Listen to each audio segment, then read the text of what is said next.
good to go, huh? All right.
Hello everybody, welcome to the last segment of today's JamPlay live event, and my name is Jim Deeming. I'm one of the instructors here for JamPlay.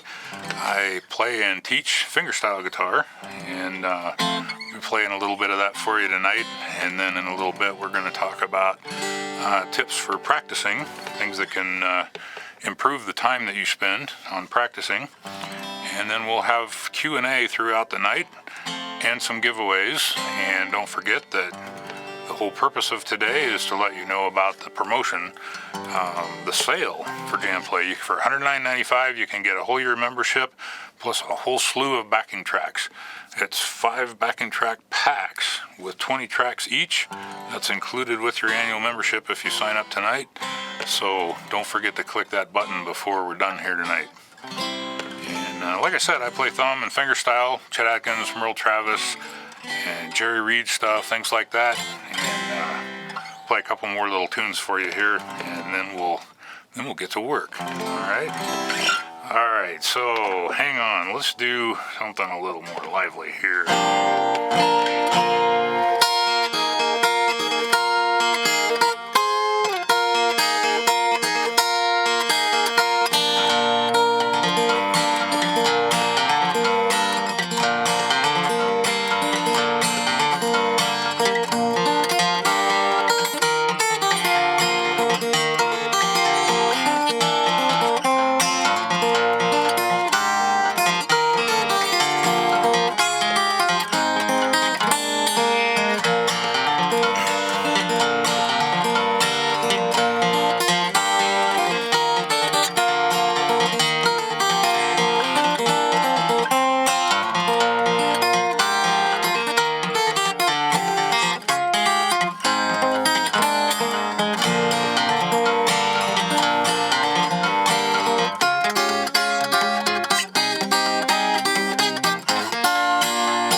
right. Hope you all are having fun today.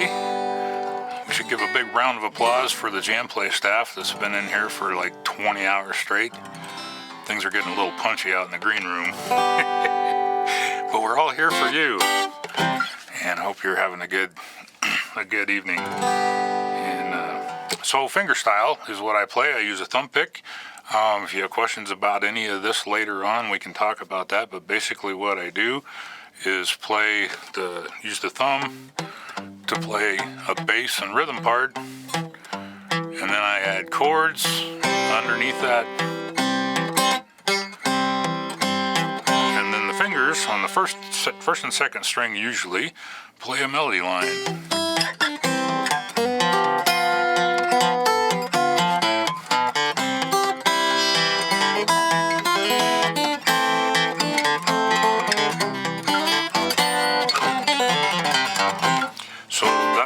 The way that works, so people call it a one-man band thing, right? You're doing all of the different parts all together.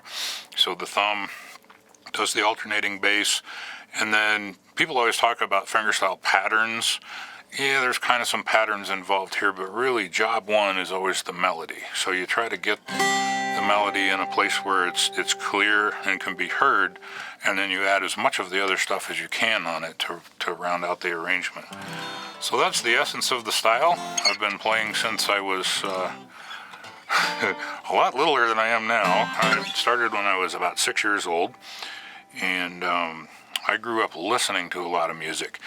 My dad was an ardent Chet Atkins fan, and at a very early age, he gave me access to the family turntable and a big old stack of LPs and a set of headphones, and I spent hours and hours and hours listening to those albums over and over and over again.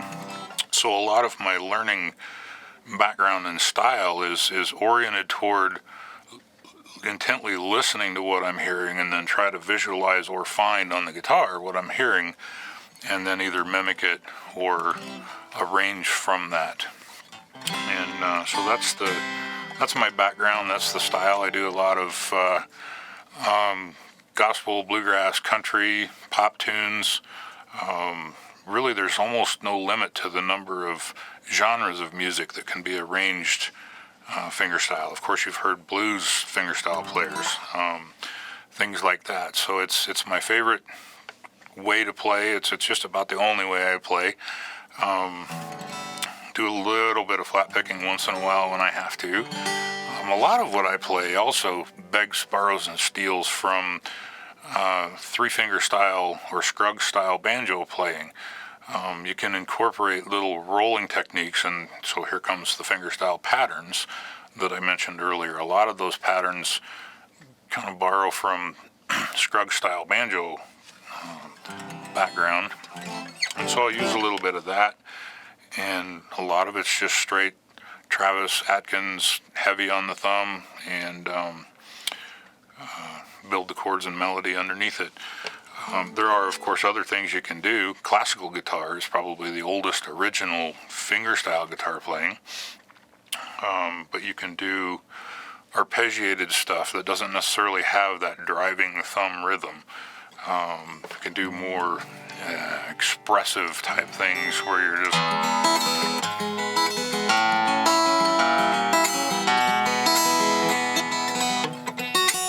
work on rolling back and forth, arpeggios. Fingerstyle works as an accompaniment style too.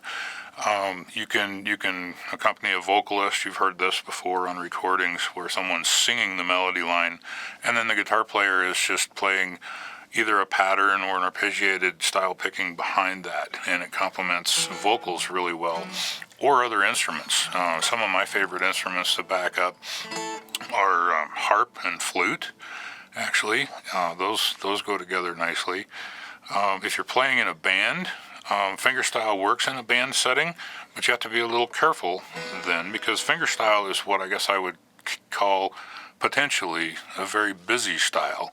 So if you're trying to play rhythm for a band and you're doing a bunch of arpeggiated stuff, and then you've got a keyboard or a piano player in the band with you, you really got to pay attention so that you're not doubling up or just adding to the noise level of what's going on in the band. You have to kind of like with any instrument in a band, you need to fit in and be appropriate and not muddy the waters. But so I do once in a while play in bands, but most of what I do is solo performing, and so that's my background. And I've been teaching with JamPlay for, we were trying to do the math earlier, I think it's going on 8 years plus. And I have lessons on JamPlay for beginner, intermediate, and advanced fingerstyle players. I try to take a real structured approach, starting with basics, and then build your skill set a little bit at a time. I prefer to teach around a song.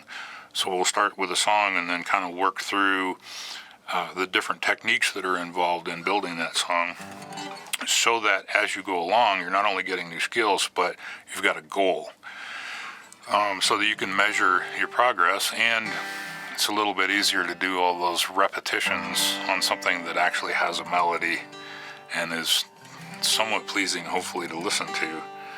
So that's a little bit about my style of teaching. And guess we could, before I dive into the lecture set, we have any immediate questions? Any floating on the screen yet? Uh-oh, already. Yeah, there's quite a few. Just pick a number. How many do you want to do before we Let's do, I don't know, let's try for 3. 3? And then we'll have time for more questions a little bit later. All right. So if you don't get called now, type them in again later. Okay. Here's one from Debra.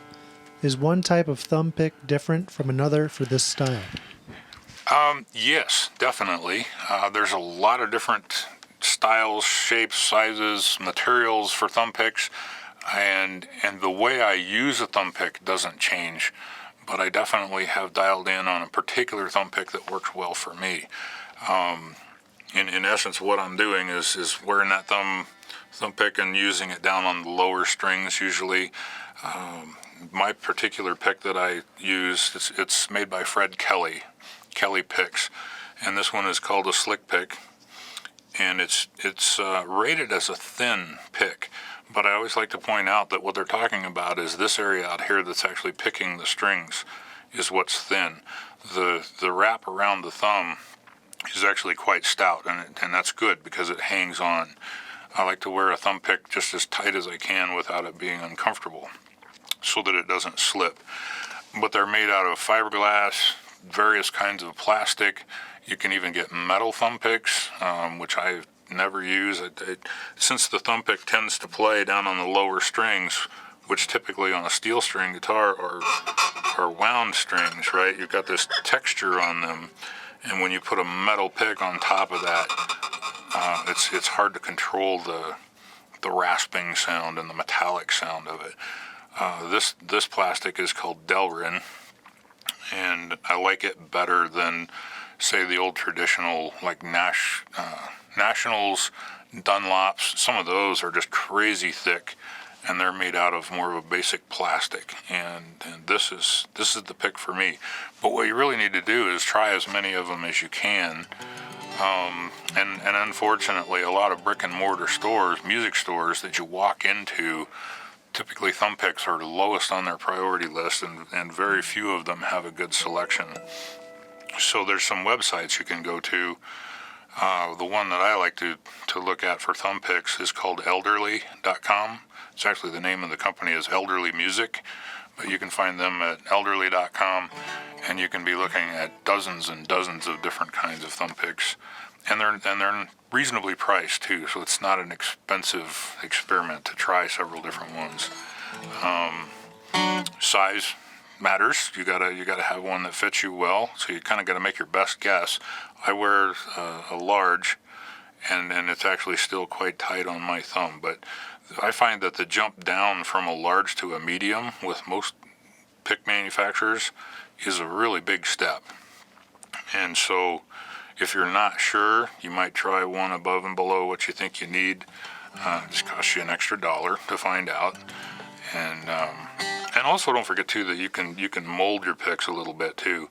The plastic ones anyway, is fairly easy to run them under hot water get them heated up and then bend them either tighter or looser, whatever you need to do, and then put it on cold water so that it kind of locks in that shape. Some people like to file down their picks. Another aspect of a thumb pick is how long it sticks off the side of your thumb. And if you get one that feels good on your thumb, but you think it's too long, you can take a nail file or whatever and trim it down to a shape and size that you like. A lot of people like that to be short. I like it to stick out fairly long because that's my volume knob. The farther into the strings I stab that thumb pick before I punch down on it, the louder that's going to be. Or I can back off and lightly brush the strings. So it's a little volume control knob for me. Some people find, though, that that's just too much moving around and too many variables, and so they'll file them down short. So lots of options, but it's a big one. If you're going to do thumb picking type guitar as one of your first projects, is to find a pick that you like. Okay. What else you got? You mentioned metal thumb picks. When would a metal thumb pick be used? For me, never. I would imagine somebody playing like a pedal steel or a lap steel guitar might like that brighter, sizzling sound. But I have never used one. In fact, I have a banjo in the closet, full disclosure. And when I play banjo, I do use metal finger picks, okay? Just mostly because that's the way I was taught, but also it seems to work well. But again, those are playing on the smaller strings of the banjo that are not wound, and so they slip off nice and smooth and easy. But even on a banjo, I'll still use a plastic thumb pick. I've never tried a metal thumb pick on the banjo, but I don't think I would like it. Pretty sure I wouldn't like it. Okay. Do you do your own arranging? If not, how do you find the arrangements? I do some of both. Mostly I either cover or I build off of somebody else's arrangement is probably the majority of my playlist, if you will. I've probably composed, I don't know, maybe 10 or 12 originals of my own. And then sometimes I've taken a song that I haven't heard somebody arrange for guitar.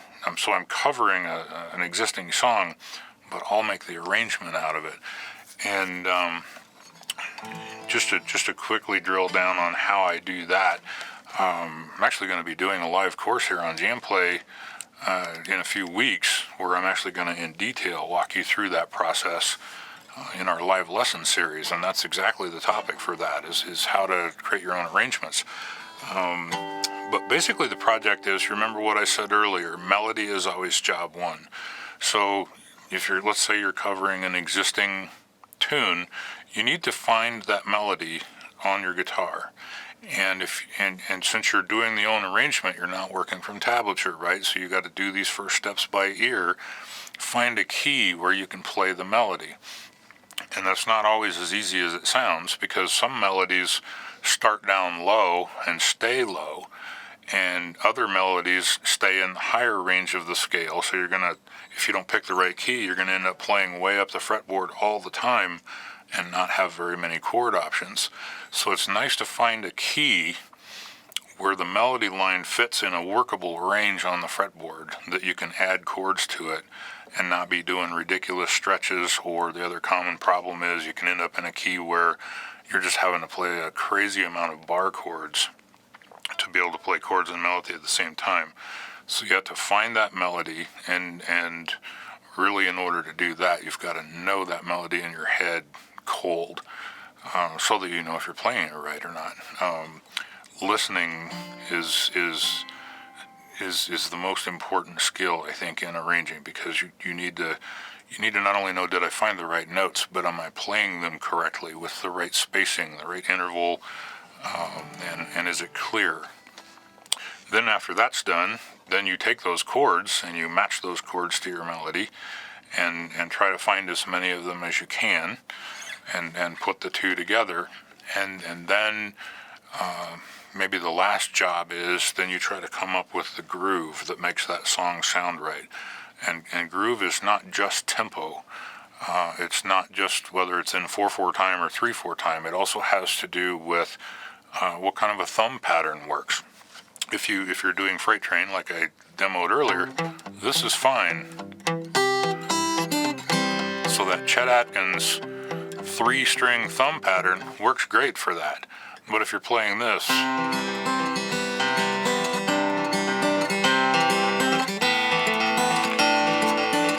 that's not this, right? Now we've got this flowing, not muted, by the way, 2-string thumb pattern. That's a lot to do with what the groove or the feel of the song comes from, and you've got to match that to the song that you're doing. And once that's all done, and you can play the song front to back through 2 times, exactly the same way, you're halfway there. Now you need to do something to make it interesting. You might need to try some alternate chords, maybe add some walking bass lines, some other things to kind of spice it up and make it interesting to listen to. Because if you're gonna ask somebody to listen to a song 3 or 4 times through, and you play it exactly the same way all 4 times, by halfway through the 3rd verse, they're gonna leave and go listen to the saxophone player in the booth next door. So you got to do something to hold your listeners' interest. Sometimes you can change keys in the middle of an arrangement, or you can take an existing song and add your own bridge. Just come up with something completely random that sort of fits the theme of the song, but it's completely maybe it's improv, maybe it's just something you make up, things like that. That's kind of what Bela Fleck calls the craft. Okay, once you've got the basic arrangement down, then you have to apply the art to it to make it interesting to listen to. In a nutshell, that's the process. Okay? We'll get to more questions in a little bit. One of the things the main theme that I wanted to talk about tonight for our lecture portion, and don't fall asleep because there's more to come, giveaways, and maybe I'll pick a little bit more if we have more time. One of the questions that I get asked, well, I would say the question I get asked most often, besides about the thumb pick, and we covered that, is how long do I need to practice every day to get good? All right? And I like that question because half of that question answers itself. How long do I need to practice every day to get good? Every day is the first key. That's an excellent goal, and you should do that. How long? Well, that's a hard question to answer because we don't all have the same life situation. Maybe you've got a family and a day job and other priorities, and maybe you can only get 15 minutes a day. 30 minutes a day. I have students all the time that tell me that they practice for 4 hours a day, and that's great if you can, but I kind of wonder, what are they doing for 4 hours on the guitar? That's what I want to talk about. What are you doing with your practice session? If you're practicing every day and you have a limited amount of time, you sit down with your guitar and you stare at it and it stares back at you. And you get Mel Bay Book 1 out and you start working on music theory. Pretty dry stuff. Maybe you also can play,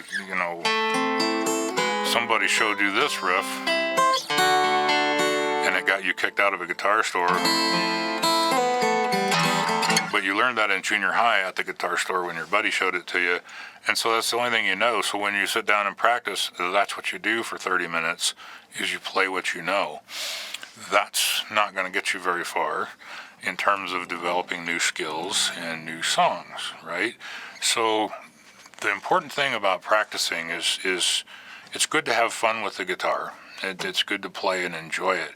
But you need to dedicate some portion of your practice to actually doing work, okay? And I came up with a term all by myself, and then I Googled it and found out there's articles all over the web that used my term even before I came up with it. And it's called dedicated practice, okay? And that might sound pretty self-explanatory until you drill down and actually try to do it. What do you mean by dedicated practice? Or deliberate practice, actually, is the word I meant to use. Deliberate. When I sit down, okay, I have a goal, all right? I have a goal that I want to learn a new song, okay? So I sit down and I say, I deliberately am going to learn this new song. Where do you start? Well, you start at the beginning, and you start hacking your way. Maybe you're using tablature or you're watching a YouTube video, and you get 20 seconds into the song and you're overwhelmed and you're lost. And 30 minutes have gone by from rewatching that video, so you say, well, I've done my 30 minutes. I'll come back and try it again tomorrow. And tomorrow you come back and do the same thing, and you get stuck, and you never break past any barriers. You don't learn the whole song, and there's stuff going on in the video that you can't figure out, or at least can't play. All right, I want to propose an idea that for the portion of your practice that we're going to call deliberate practice, I want you to think about what you're working on and break it down into the smallest chunks you can imagine, okay? And then take one bite of that elephant, all right, one particular technique, one particular skill, and only work on that. And here's how you can tell whether you're dealing with an appropriate sized bite of the elephant or not, okay? Take that skill and start working on it and repeat only that part, whatever it is. Maybe it's a chord transition. Maybe it's a series of 4 or 5 notes of the melody line out of the song. Maybe it's a right-hand technique that you're trying to get down. What I want you to do is repeat that technique slowly, work on it and digest it, and only do that small bite. Do that for 3 days in a row. And if you haven't mastered that particular technique in 3 days, then you know that you're dealing with too much at one time, and shorten it up, okay? Deal with fewer melody notes at a time. Simplify that pattern, get some thumb basics down, and only work those. That's your, especially on a site like JamPlay, where a lot of what you're doing is self-study, self-guided, self-paced study, right? You're watching videos and you're trying to internalize something that you're watching. Some of the videos on JamPlay, some of mine I think go 15 to 30 minutes of just an information dump. Here's the stuff you need to know. Then I'll explain it, and then you're done. If you sit there on your computer, push play, and then sit there like this and watch a movie, you're not going to learn how to play what you're watching. What you need to do is make good use of the A-B loop button that JamPlay has on our videos, put a starting point and an end point, and just play that portion of the video over and over again, and only look at that portion of the tab and get just that bite down, okay?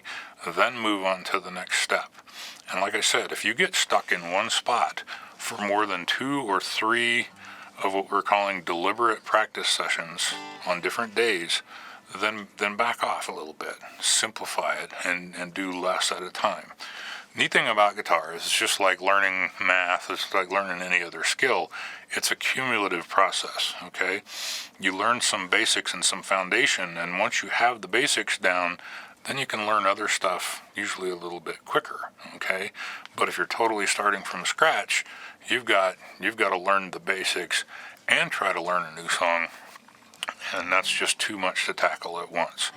So what I propose then is that if you tell me you've got 30 minutes a day, then I suggest that you sit down with the guitar, and assuming that you didn't just take the guitar out of the box, but maybe you know something, anything that you can play and enjoy playing a little bit. Do a 5-minute, 10-minute warm-up.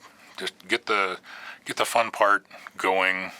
Be in the mood to work on the guitar. But then, if you have to set a timer to do this, great. But take the middle 1/3, let's say, of whatever your time slot is. If it's 30 minutes, great. If it's an hour, fine.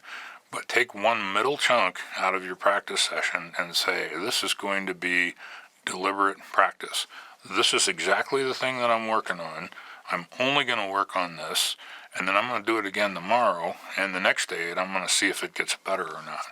Okay, let me just give you a little example. Let's say that you're playing a song, and maybe you got to do a chord transition that you're finding hard. Maybe you're trying to go from a G to a B minor to a C.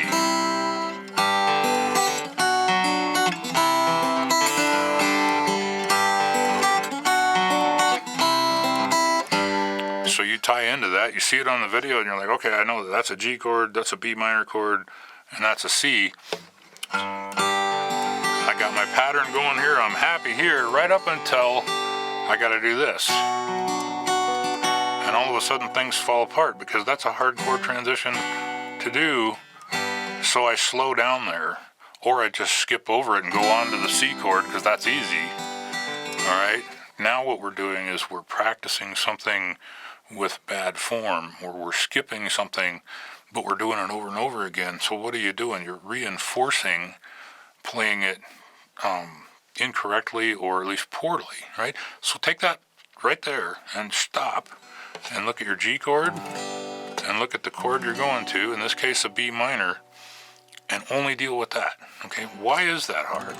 Well, let's look at that. First of all, there's not a lot of, when I talk about chord transitions, I like to say look for economy of motion. What am I already playing on this chord that's pretty similar or constant in the next chord? Well, in this one there isn't much. Every finger is moving. Also, this is an open first position chord. This is a bar chord, and up the fret, up the neck of the guitar a couple frets. So we're just going to have to do the work, right, of smoothing out that transition. And instead of going on to the next chord, go back and forth between those two. And here's a quick chord tip for you while we're on this subject. Because this is a hard transition, because everybody knows bar chords are hard, what do we do when something's hard? We try harder. What does that look like? Well, I can squeeze the neck harder, if that would help. I can try to go faster, if that would help. All these things physically that I do, that's where we tend to mess up our bar chord transitions. Instead, I propose that you relax, okay? Find the minimum amount of pressure that'll play that chord, then go easy on that bar chord. Play it just hard enough to where it rings, but consciously don't over squeeze that chord, okay? And then go back and forth and work that. And let's say that if that was in your song and you needed that, and you spent 5 minutes doing this. Don't do this in the living room, by the way. We don't want an audience for this. This is not fun, okay? This is the work. Let them listen to your performances, not your deliberate practices, okay? If you did this for 5 minutes a day, even if that's a hard one for you to do well, you did it 5 minutes today, 5 minutes tomorrow, and 5 minutes the next day, imagine how much better you would be at it.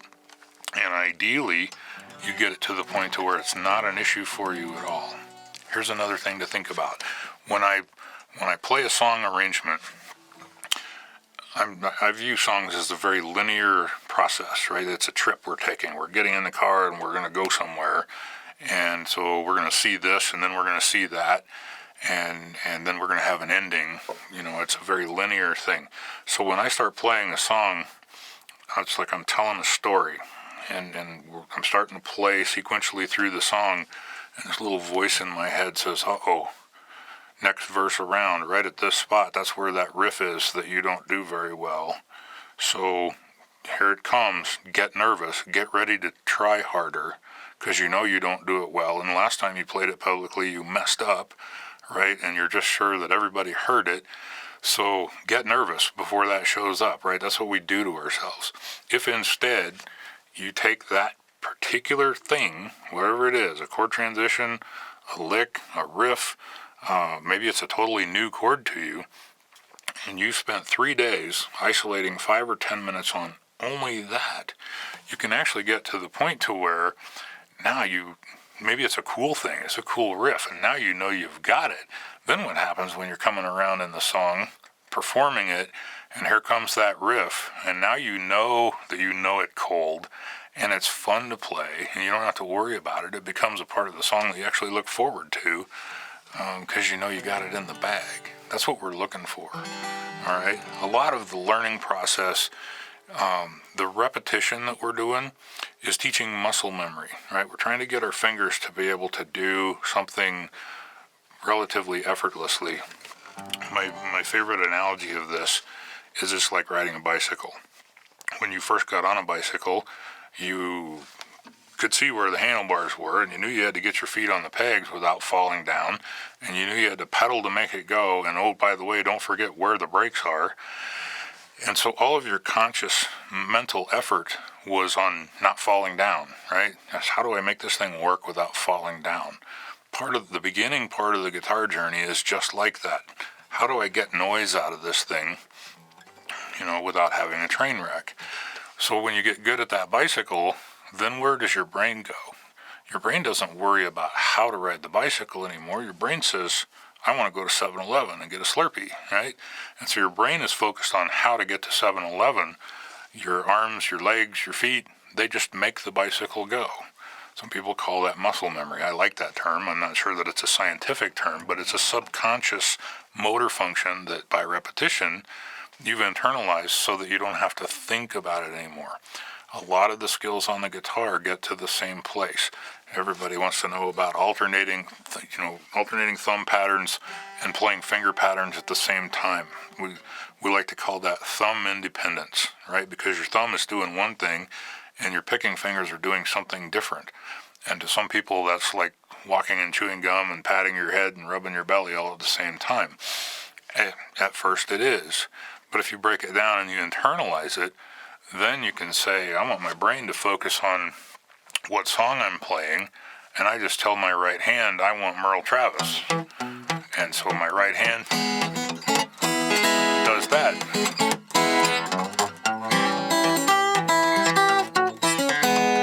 So I only have to think in my head, what sound do I want?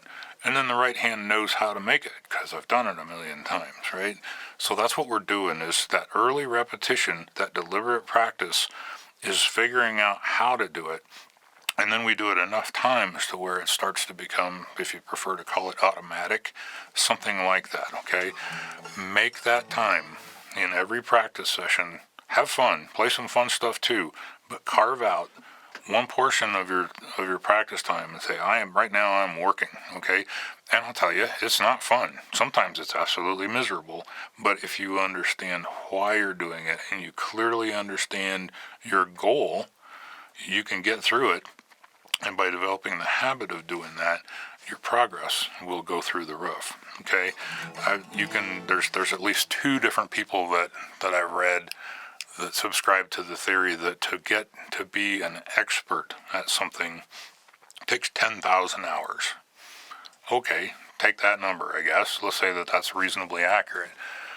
What you do with that 10,000 hours makes all the difference in the world as to whether or not you're going to make any progress, right? If you just take 10,000 hours and fiddle around on the guitar goofing off without a goal, it's not going to work. So you have to be willing to do that hard part in the middle, the hard work, and get something new down.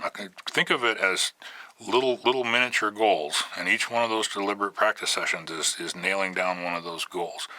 So then, in conclusion, what's the key to all of this? I think it's motivation, okay? You have to want it bad enough that you're willing to do that work and do it every time, over and over and over again, okay? And you say, well, my motivation is I want to get better. I would encourage you to be a little more specific with your motivation, and if it helps, I'll tell you what mine is. A lot of people will say, well, man, have you heard Andy McKee? Or have you heard this guy or that guy? And I'll say, yeah, I've heard them. They're pretty good, but I don't listen to them. Why don't I listen to them? Because what they're doing isn't something that I can envision me going to the next concert or the next open mic night or the next wedding and actually being able to use it. I play with one goal, and I love playing. I enjoy the sound of the guitar, but my motivation always is I want to get this down to the point to where I could play it for somebody else and see them enjoy hearing it. If I don't play it well, the tip jar is going to reflect that, right? Or people just aren't going to listen. My goal is to do a good enough job with something that I like well enough that I can enjoy playing it for somebody else. So every song I work on, somewhere in the back of my head is what's this going to sound like as a performance, okay? That motivates me like crazy. So you need to do whatever soul searching you have to do to find your motivation, and then use that motivation to do the hard work. my current living guitar hero is Tommy Manuel, and you can find his videos all over YouTube. And whenever there's workshop or an interview or something like that, you will hear him say this phrase over and over and over again: "Get to work." Okay, and he means that. I think one of the worst compliments you could pay to a guy like Tommy is say, "Wow, that guy is really talented." Well, when you say that, that implies that there's just some sort of, he was born like that, right? He just came wired that way. The lucky guy. I wish I'd been born like that. I think that's actually a really, I don't want to say hurtful, but it completely misses the point. You can't imagine the amount of work and time that man puts in on a guitar. And even as good as he is, he still, whether he's composing a new song or trying to fix something or change something, he has to do the work just like you and I do. Yeah, he might get there faster because he lives on the road and he's got a guitar hanging around his shoulders all the time. He plays more than most mortals do. But it's still the hard work that enables him to get out on stage and put on a flawless and entertaining performance. So we've all got to do that work. I don't care if you were born talented or not, okay? Questions? Oh, hey, before we do questions, Before we can do the questions? giveaway? Let's do a giveaway, and then we'll do questions. How about that? What are we going to give away, Mr. Jeff? Well, Jim, I'm going to let you hold on to this bad boy. We saved the best for last. Well, we saved the biggest for last. The biggest. And that would Do you be need me to take- that would be me. I'm the biggest guitar player you've seen all day, and I'm giving away the smallest guitar you've seen all day. Might be out of tune. It is out of tune, but and it's not plugged in anyway. Here we have a, what shall we call it? Is this a 3/4 size? Is that the technical? It's called the Squire Mini. I don't know if it's Squire, exactly the 3/4 Squire or not. Mini Stratocaster, right? Mini Strat. All right. Time for my spiel again, everyone. So we've been logging everyone's name who participated in the session up until this point, and we entered you all randomly in a giveaway, and we've chosen the winner. Since this is a guitar, it will be USA, Canada, or Mexico only. When I announce your name, you have 2 minutes in the chat room to verify that you're there, to say, "Hey, I'm here, guys," and verify that you're from Canada, USA, or Mexico. If you do not respond within 20 minutes, we are going to have to give it away to the runner-up. Did I say 20 minutes? If I did, I meant 2 minutes. We are all getting quite tired here. Okay. Jim, you're not playing it that bad for how small that fretboard is. This is a great guitar for taking with you when you travel. Good for kids, smaller people. Yeah, it's much smaller than me. Does this guitar make my nose look big? No, it makes you look handsome. It makes your muscles look big. All right, everybody, here we go. The winner of the Squire Mini is Jamie Thomas. Jamie Thomas, you have 2 minutes to respond in the chat room and let us know that you are here and you are from Canada, USA, or Mexico.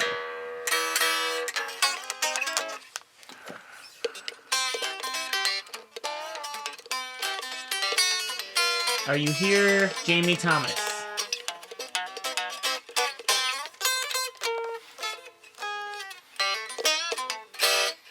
Jamie Thomas, are you from USA, Canada, or Mexico? Come on, Jamie.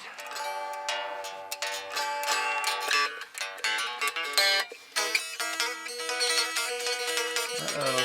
People are spamming congrats Jamie so fast. I'm guessing from the name she probably is from USA. Just let's check though. Well, now you don't know that. I'm guessing. I said I'm guessing. I don't know. Yep, she's from Canada. Okay, close enough. Okay, congrats, Jamie Thomas.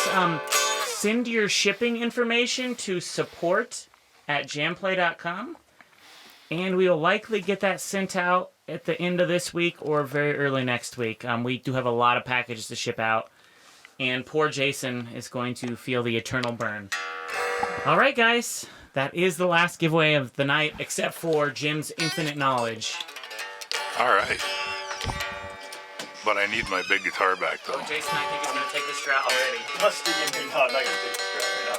Wow, that thing is tiny, isn't it? Yeah, it is. Well, now, what are you saying? That's not fair. Yeah, I need my dreadnought back. See, look, I just lost 20 pounds.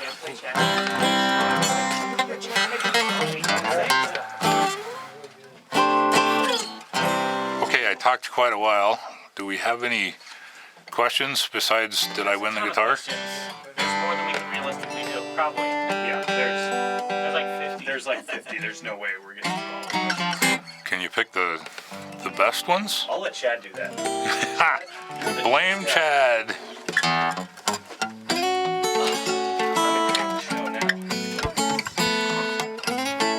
Okay. So I'll try to pick ones that are more relevant to what you talked about, but there'll be some more general ones too. This is from Mark Kenific. I have tried the thumb pick, but find it very hard to get the proper attack on the strings. Any suggestions or just practice? Yes, some suggestions, which will include practice, deliberate practice, right? But just let me give you an idea here of where you can start with that thumb deliberate practice, okay? If you're looking at what I've been playing, the Chet style, let me just give you something to look for there that you can work on. I can create a big lesson for you here in 1 minute. Take all your first position chords, right? C, A, G, E, D. Does that sound familiar? C, A, G, E, D. And then don't forget your B7, maybe your bar F. Basically all of the first chords, the first position chords you know. And then I want you to look at each chord and focus on what we call the root note. So if I'm playing a C chord, the root note of that C chord is that C on the bottom. That's where your thumb pattern starts. Start on that C chord. You don't even have to play the rest of the chord. Get that pattern going for the C chord, all right?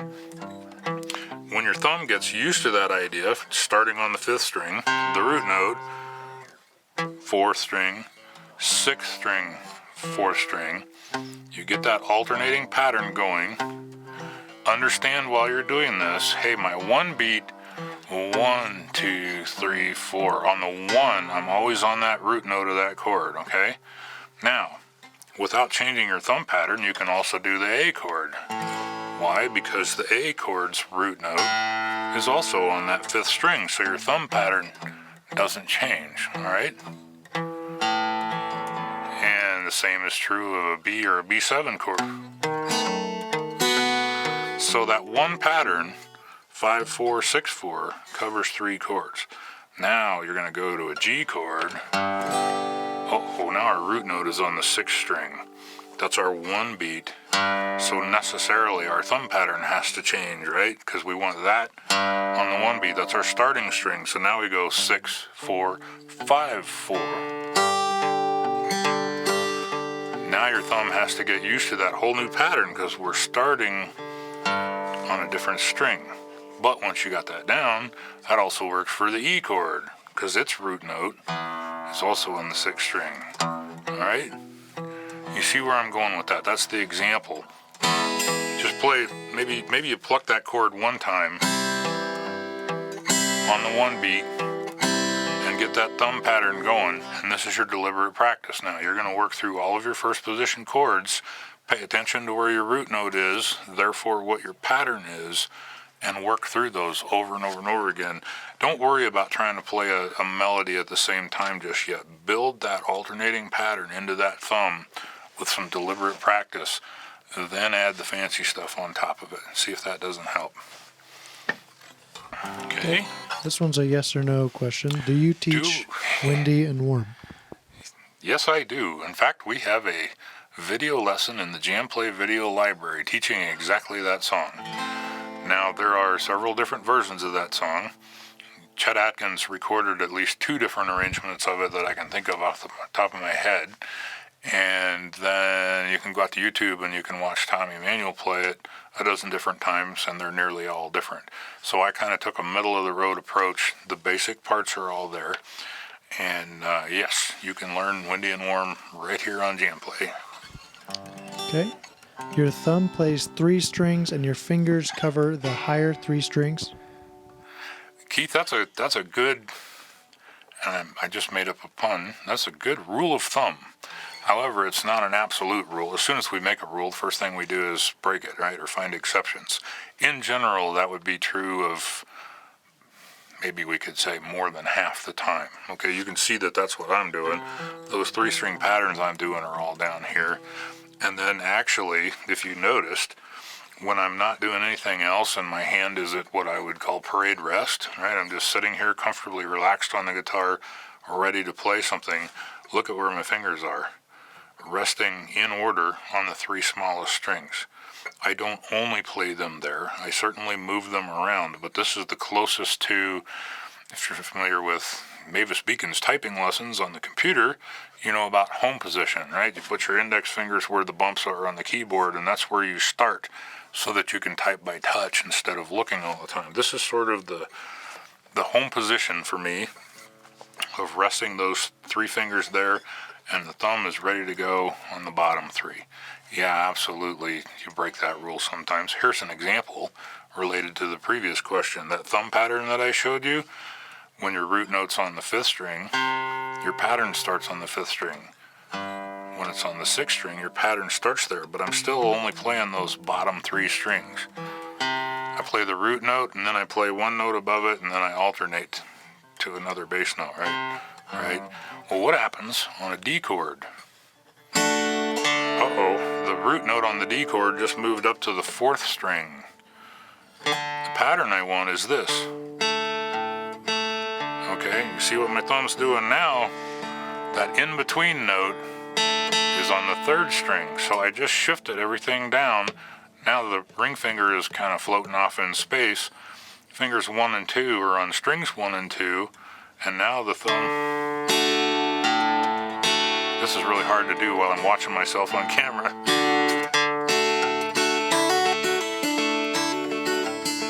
So there's a place where we broke that rule, right? In general, it's a fine home position, but there will be exceptions, okay? Okay, from Dan Bedford. How do you play fast on single string for melody? That's a very good question, and I do it more ways than one, depending on what else is going on in the song. The simple answer is you can alternate, like let's say it's on the 1st string, 2nd string.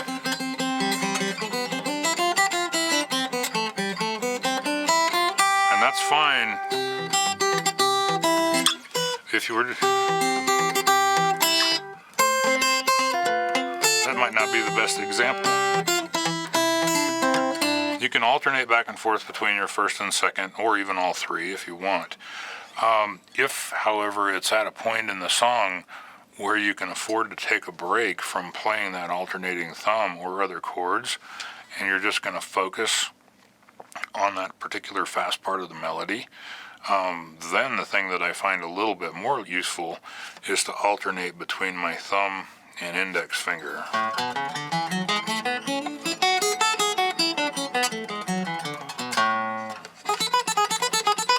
Right? So you can think of it as like a flat picker would do this. They would do down, up strokes with their flat pick. So what I'm doing is the downstroke with the thumb and the upstroke with the finger. Okay, sometimes that works. Sometimes that's not the sound you want, or your thumb's busy doing other things, and then you got to trill it with your 1st and 2nd fingers. So you use whatever works for what you're doing. Okay, here's one from Colten. Hey Jim, what can I do as a beginner to incorporate into my practice routine that will eventually help me to learn fingerstyle? Okay, I pretty well answered that a couple questions ago when I talked about getting that root note thumb practice going. That's absolutely a great starting point, all right? Then you want to play the chords with a pattern. And then what I recommend you do is start with a song. And the one that somebody asked about earlier, Windy and Warm, is a great one to start with. It's in A minor, which is a nice, easy chord to play while you're focused on other things.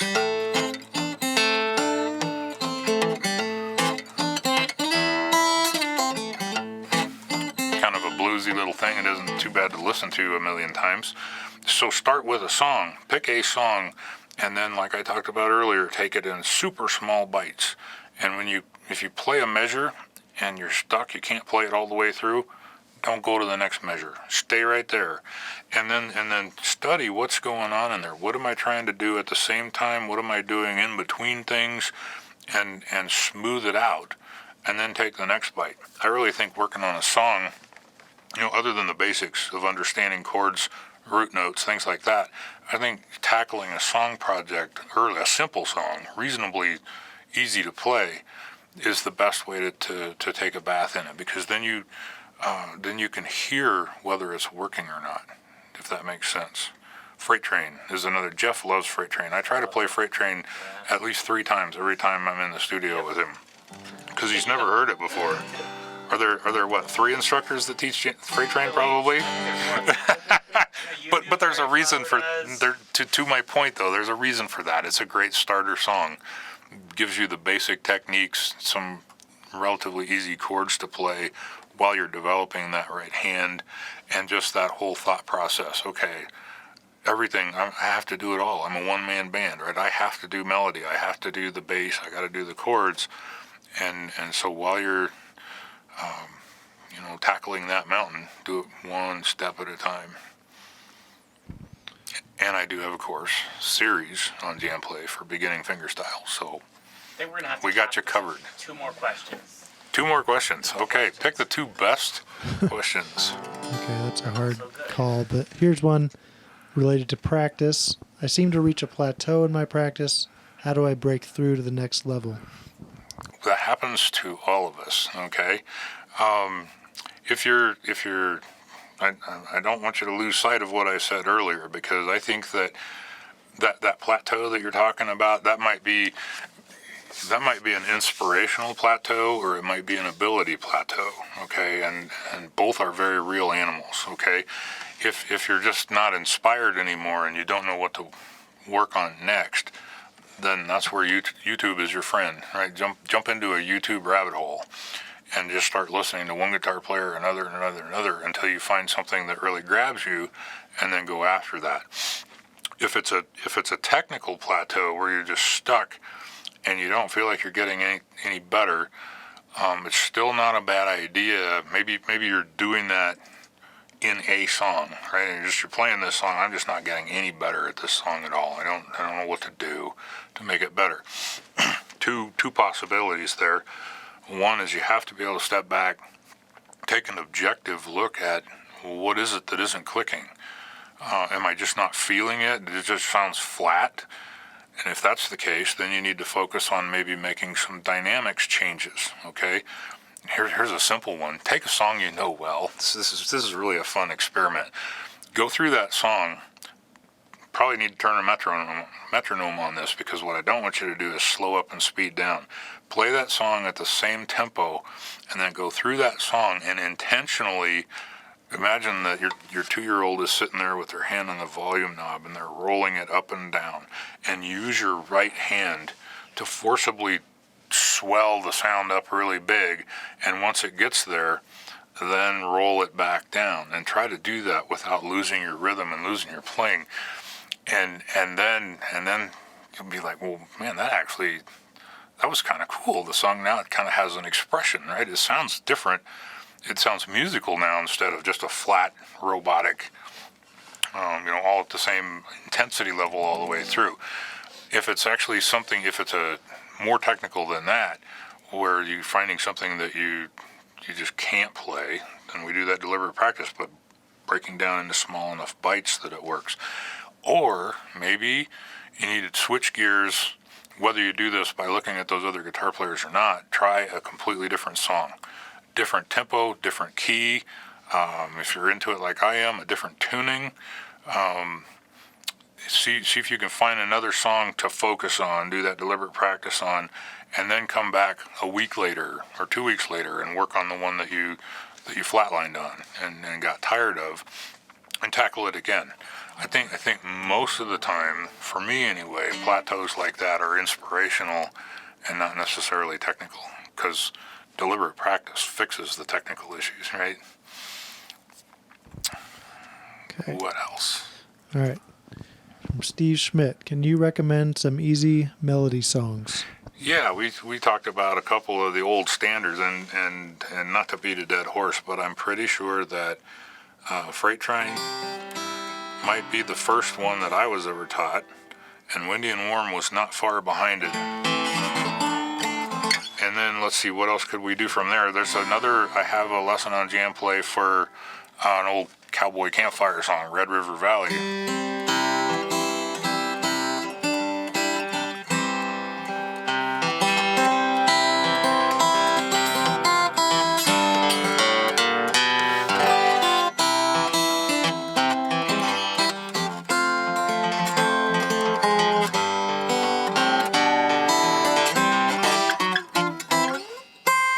Now, when you take a simple song like that and you think, man, I'll be sick of that by 3 o'clock today, right? Well, that would be really early.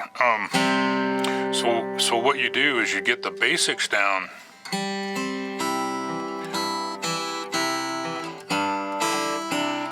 Right? And then you can take that same exact song and do other things to it to make it a little more advanced and a little more interesting, like syncopating the melody. Instead of playing it straight,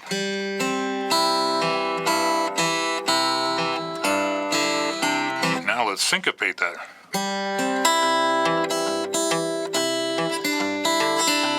Play that melody just a little bit ahead of the beat. Keep your thumb on the metronome. And then add walking bass lines. Subtle chord changes. Go to a C7th instead of C.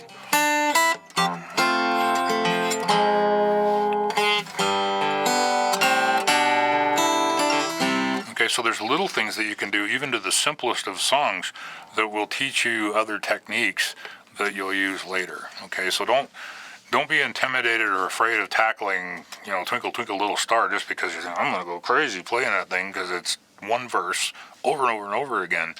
Take that as a learning opportunity. Get it down and then tinker with it. And not because you're going to play that at Carnegie Hall, but because by doing that you learn some skills and can perfect them on the simple song before you tackle classical gas or something like that, right? All right. That's it. You can play one more song We're if you done. I can play one more song. What should I play? And if you don't want to, you can just storm off the stage. Oh, I can. What? You can just storm off if you don't want to. Stage quit. What I just did for all you guitar players out there is I just dropped my 6th string down to a low D. We call that drop D tuning. This is another way to bust out of those inspirational plateaus that we talked about. This changes the voice of your guitar, gives you a different vocal range on the guitar, and it can be very inspiring. This is an original tune I wrote for my dad, who, when he was teaching me to play guitar, always said I should keep a pick in my pocket because you never know, I might meet Chet Atkins someday, my hero, and he'd want to hear me play, and what would happen if I didn't have a pick in my pocket? Dad was my first and real inspiration for doing this. So after he passed away a few years ago, I inherited one of his old guitars. It's a 1968 Gibson Blue Ridge flat top. And when I got that, I came up with this because drop D was inspiring, and this is what came out.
to go. Golf clap. Thanks, guys.